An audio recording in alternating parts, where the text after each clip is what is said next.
حضرت عمر رضی اللہ تعالی عنہ کا زمانہ ہے، جب یروشلم فتح ہوا، حضرت ابو عبیدہ بن جراح رضی اللہ تعالی عنہ حضرت عمر کو دعوت دیتے ہیں کہ آپ مدینے سے چلیں اور یروشلم میں پہنچیں۔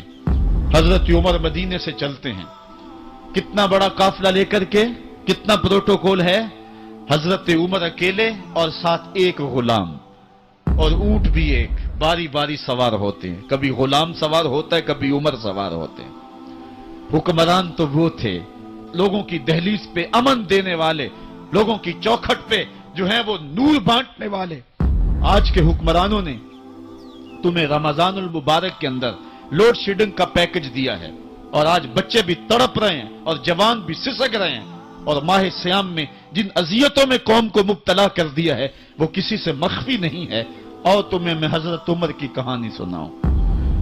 حضرت عمر دن کو تخت حکومت پہ بیٹھتے تھے، اور ان کا تخت کو سونے زبرجد کا نہیں تھا، مسجد نبوی کی چٹائی تھی، اور سارا دن وہاں بیٹھ کے لوگوں کی باتیں سنتے، اور جب رات کے اندھیرے گہرے ہوتے عمر بھیس بدل کے مدینے کی گلیوں کا گشت کرتے۔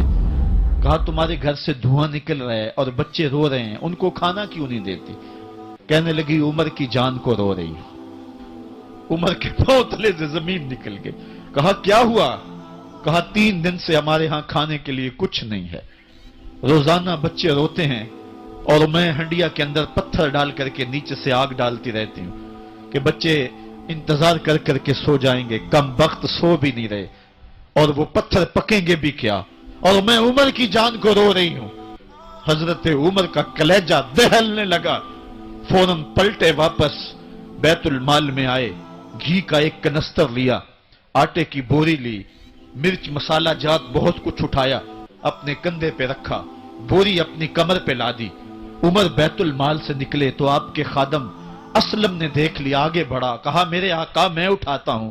عمر کی آنکھوں میں آنسو ہے۔ کہا اسلم قیامت کے دن میرا بوجھ اٹھا لو گے؟ کہا قیامت کے دن تو اپنا اپنا بوجھ اٹھانا پڑے گا۔ کہا عمر کو آج اپنا ہی اٹھانے دو۔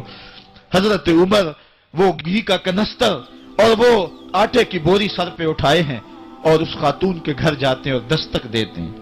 وہ جب دیکھتی ہے اس کی جان میں جان آ جاتی ہے۔ کہا جلدی جلدی آٹا گوندو، اور عمر سبزی کاٹنے لگ جاتے ہیں۔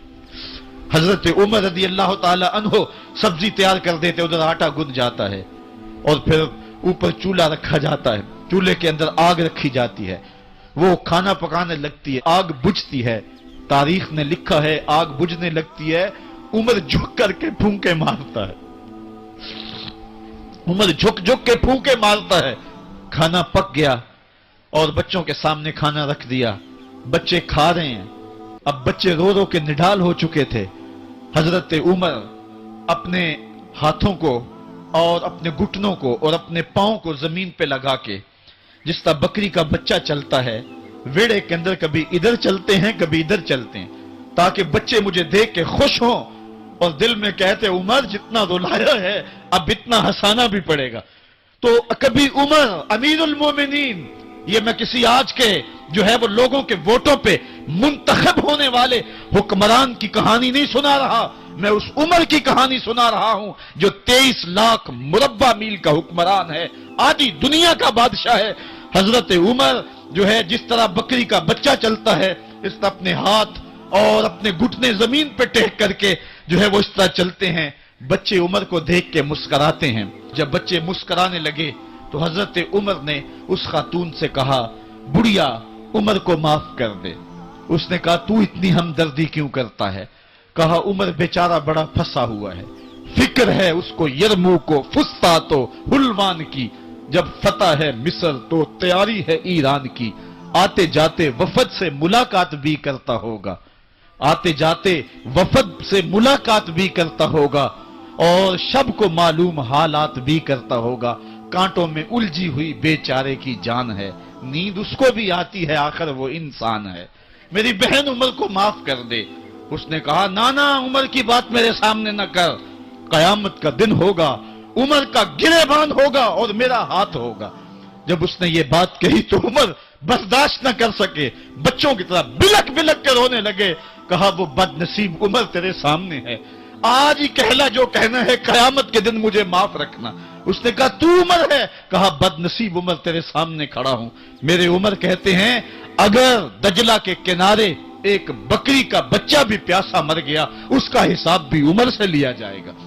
اللہ اکبر۔ میں اس حضرت عمر کی کہانی سنانے لگا تھا۔ حضرت عمر نکلے یروشلم میں، ایک اونٹ ہے، ایک غلام ہے، کبھی وہ سوار ہوتا ہے، کبھی آپ باری مقرر کی ہے۔ جب قریب پہنچے یروشلم کے تو عمر کی باری نکیل پکڑنے کی اور غلام کی باری اوپر سوار ہونے کی آ گئی۔ غلام نے کہا آقا میں مرضی سے اپنی باری چھوڑتا ہوں، آپ آ جائیں، دشمنوں کے مفتوحہ علاقے میں آ رہے ہیں، تازہ تازہ علاقہ فتح ہوا ہے، اسلام کی شان و شوکت ظاہر ہو۔ عمر نے کہا اسلام کی شان و شوکت ایسے ظاہر نہیں ہوتی ہے، اپنی باری پہ تم بیٹھو گے، اپنی باری پہ میں بیٹھوں گا۔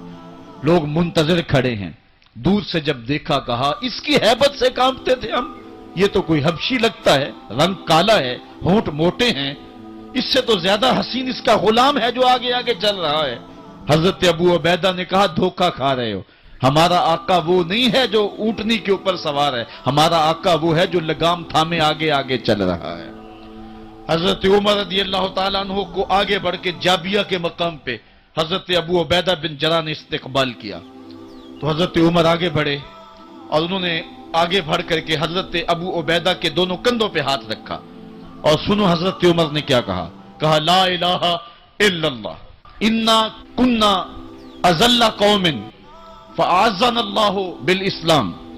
کہا کہ لا الہ الا اللہ، اے ابو عبیدہ بن جراح، ہم ایک ذلیل قوم تھے اور اللہ نے ہمیں اسلام کی وجہ سے عزت عطا کی ہے۔ اور میں تمہیں ایک تاریخ ساز بات کہنے لگا ہوں اور وہ یہ ہے کہ جب تک ہم اس عزت والے اسلام کے دامن کو تھامے رہیں گے ہماری عزت قائم رہے گی، اور جب اسلام کے علاوہ کسی اور جگہ سے عزت ڈھونڈیں گے تو رسوا کر کے رکھ دیے جائیں گے۔ یہ ہے وہ خلاصہ جو حضرت عمر نے امتوں کے عروج و زوال کا بیان کیا ہے۔ اس امت کو جو خیرات ملی ہے تخت و تاج کی، وہ پینٹاگون سے نہیں ملی، وہ واشنگٹن سے نہیں ملی، وہ وائٹ ہاؤس سے نہیں ملی، وہ محمد عربی کے جوڑوں کا صدقہ ملی ہے۔ اس لیے جب ہم نے اسلام سے انحراف کیا پاکستان حاصل کیا گیا تھا۔ پاکستان کا مطلب کیا؟ لا الہ الا اللہ۔ ہم نے اس نعرے کو چھوڑ دیا ہوا ہے، ہم نے انحراف کر دیا ہے۔ آج ہماری نظریں مغرب کی طرف لگی ہیں کہ تخت و تاج اس سے نصیب ہوتے ہیں اور دنیا کے اوپر ہم رسوا ہو کے رہ گئے۔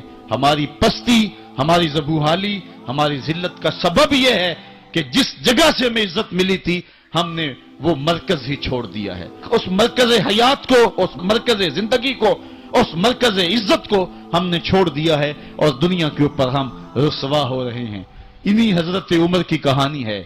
وادی تہامہ سے گزر رہے تھے کہ بچوں کی طرح بلک بلک کے رونے لگے۔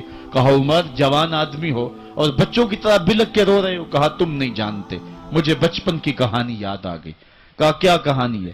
کہا یہی عرض تہامہ تھی، میرے باپ خطاب نے مجھے 5 اونٹ دیے تھے، کہا انہیں لائن میں کھڑا کرو سیدھا۔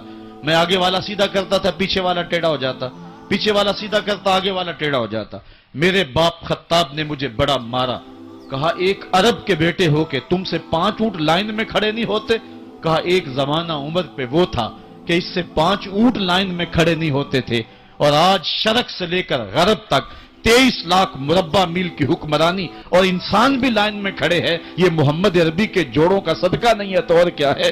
عمر سے تو 5 اونٹ لائن میں کھڑے نہیں ہوتے تھے۔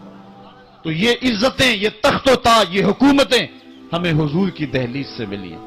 جب ہم نے اس دہلیز کو چھوڑ دیا تو دنیا کے اوپر رسوا ہو گئے اور ذلیل کر کے